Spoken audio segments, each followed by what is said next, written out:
അപ്പൊ അളിയൻ കാര്യമൊന്നും അറിഞ്ഞില്ലേ? ഇല്ല. യൂട്യൂബർ സഞ്ജു ടെക്കിയുടെ ലൈസൻസ് ആജീവനാന്തം റദ്ദ് ചെയ്തു. എന്നെ കഷ്ടല്ലേ, കോമൺ സെൻസ് ഇല്ലാത്തതിന്റെ കുഴപ്പേ. എനിക്ക് തോന്നിയ ഒരു വ്യക്തിപരമായ അഭിപ്രായം പണക്കൊഴുപ്പും അഹങ്കാരവുമാണ്. നാട്ടിലൊരു ചൊല്ലുണ്ട്, ചില സ്ഥലത്ത് ആലി കളിച്ചാലും ചിലർക്ക് അതൊരു തണലെന്ന് പറയും. അത്രയേ ഉള്ളൂ. നിന്റെ ഒടുക്കത്തെ തുമ്പലാണെന്ന് നീ മറക്കണ്ട. അപ്പൊ നമ്മുടെ കാർ ഒരു സ്വിമ്മിംഗ് പൂൾ ആക്കി മാറ്റിയിരിക്കുകയാണ്. ഇവന് കുറച്ചു ബുദ്ധി ഉണ്ടായിരുന്നെങ്കിൽ മന്ദബുദ്ധി എന്നെങ്കിലും വിളിക്കായിരുന്നു. അതും ഇല്ലാതായി. ഈ മോട്ടോർ വെഹിക്കിൾ ഡിപ്പാർട്ട്മെന്റ് ചരിത്രത്തിലെടുത്ത ഏറ്റവും കടുത്ത നടപടി. തമാശരിക്കുള്ളൂ. ഞങ്ങൾക്ക് ഉപയോഗിക്കാൻ പറ്റുന്ന അധികാരത്തിന്റെ ഓ, ആ നിയമപരമായി ഉപയോഗിക്കാൻ പറ്റുന്ന പണിഷ്മെന്റിന്റെ ഏറ്റവും അങ്ങനത്തെ പണിഷ്മെന്റ് ആയിരിക്കും. ജീവിതം നായി നക്കി എന്ന് പറഞ്ഞ് കേട്ടിട്ടേ ഉള്ളൂ.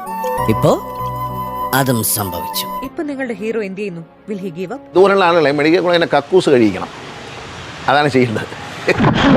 അങ്ങനെ തന്നെ വേണം. അത് അത്രയെങ്കിലും ഒരു ശിക്ഷമാണ്. അല്ലാതെ എന്താ എന്റെ ഉദ്ദേശം?